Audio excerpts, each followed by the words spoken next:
What's up, you guys? It's Sir Scrub here, bringing you some more Scrub Tier Yu-Gi-Oh! In today's video, I'm going to talk to you about some of the ways that I beat Trickstars.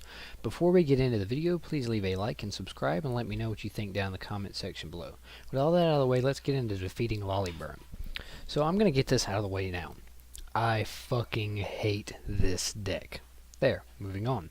In today's video, I'm going to rather refine on the formula of my last two, starting with a new way of doing things. I'm going to break this video down into three major sections. First, the essential plays and combos of Trickstar from the Trickstar player's perspective. Second, how to beat this deck if you go first, and third, how to beat it going second.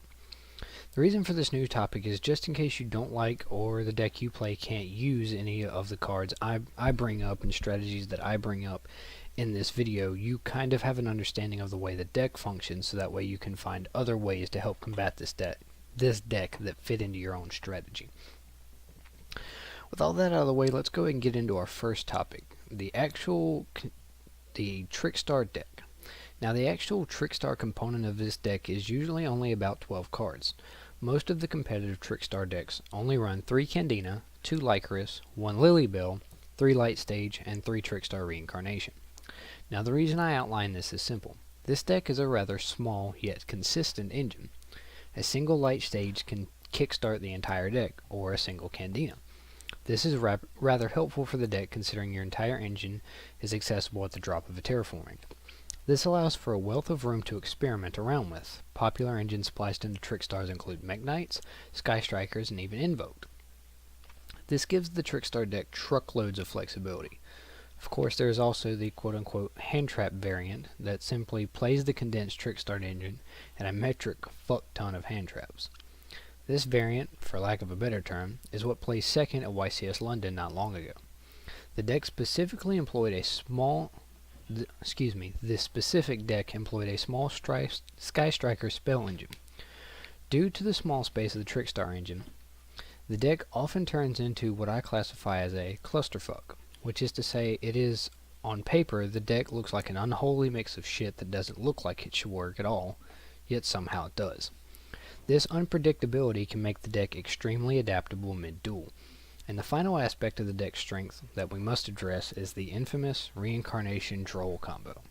If a Trickstar player has an opportunity to drop Droll and Lock on you, you can bet your candy ass that it's going to be followed with a Reincarnation, banishing your entire hand and not allowing you to regain those resources. This will allow the Trickstar deck to begin their ruthless onslaught of your life points with you being helpless to stop it. And that's really the core strategy of the deck. Go first, be aggressive, and win swiftly. With the deck strength analyzed, let's move into some card choices on how to combat the deck when you get to go first. Alright, so this deck simply can't be floodgated to death with any one single floodgate. All of the Trickstar monsters are light fairy monsters, so you can't really use Gozen or Rivalry. That being said, Anti-Spell Fragrance or Imperial Order can hinder this deck, but they don't entirely stop it.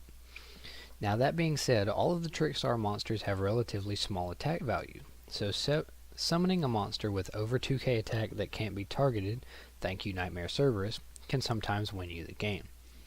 Though, with Scapegoat running around, don't be surprised if they drop a Boarload on you. Ultimately, there are two main ways for you to win the Trickstar match going first.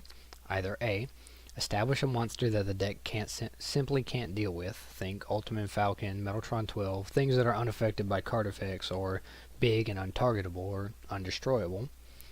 Or create enough disruption to simply stop them from being able to get their engine going. Remember what I said, their engine is small, so that's a double-edged sword. It's either quick, go, go, go, they've got a few combo pieces to get everything going, or they brick and 1 or 2 pieces of negation can shut them down. So think of it like terraforming. If they drop a terraforming and you ash it, and that's the only card in their hand that can get the deck going, they're kind of in a bad position.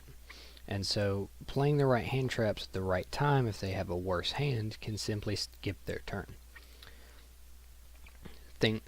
Stopping things like terraforming or light stage or the Candina can be a turn skip. So if your deck's inherent engine doesn't create any negation